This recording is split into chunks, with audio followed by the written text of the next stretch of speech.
100% 1 লাখ ভোটত আমি জিকিম। মুসলিম ভোটারে ভোট দেব না? মুসলিম হিন্দু কি আছে, সবেই তো ভোট দিয়ে আছে। আর আমি তো ডাইরেক্ট কৈ আছোঁ যে মুছলিম মানুহৰ যি সুবিধা আছে হিন্দুৱেও একে পাই আছে, হিন্দুৱে যি সুবিধা পাই আছে মুছলমানেও পাই আছে। আৰু মুছলিম মানুহেতো বেছি সুবিধা পাই আছে। মুছলিম ছোৱালীবিলাক তালাক বন্ধ হৈ গ'ল, চাইল্ড মেৰেজ বন্ধ হৈ গ'ল, গতিকে এইবাৰতো আমাক সবেই ভোট দিব। UCC মানে কি? UCC মানে হৈছে যে একটা পুৰুষ একটাকে বিয়া কৰাব।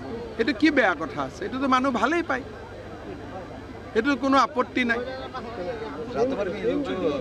আরে সব মুসলিম মানুষ তার সাপোর্টত আছে। আমি তো ডেইলি মুসলিম মানুষ লগ পাই থাকো না। করিমগঞ্জ হাইলাকান্দিত হ্যান্ডশেক কৰি মোৰ কি অৱস্থা হৈ গ'ল।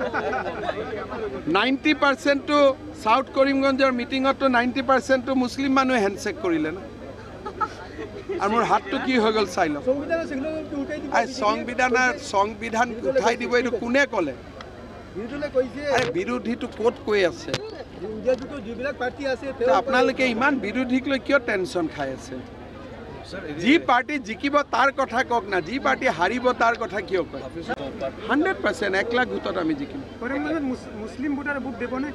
মুছলিম হিন্দু কি আছে, সবেই তো ভোট দিয়ে আছে। আর আমি তো ডাইরেক্ট কৈ আছোঁ যে মুছলিম মানুহৰ যি সুবিধা আছে হিন্দুৱেও একে পাই আছে, হিন্দুৱে যি সুবিধা পাই আছে মুছলমানেও পাই আছে। আৰু মুছলিম মানুহেতো বেছি সুবিধা পাই আছে। মুছলিম ছোৱালীবিলাক তালাক বন্ধ হৈ গ'ল, চাইল্ড মেৰেজ বন্ধ হৈ গ'ল, গতিকে এইবাৰতো আমাক সবেই ভোট দিব। UCC মানে কি? UCC মানে হৈছে যে একটা পুৰুষ একটাকে বিয়া কৰাব। এইটো কি বেয়া কথা আছে? এইটোতো মানুহ ভালেই পায়, সেইটো কোনো আপত্তি নাই।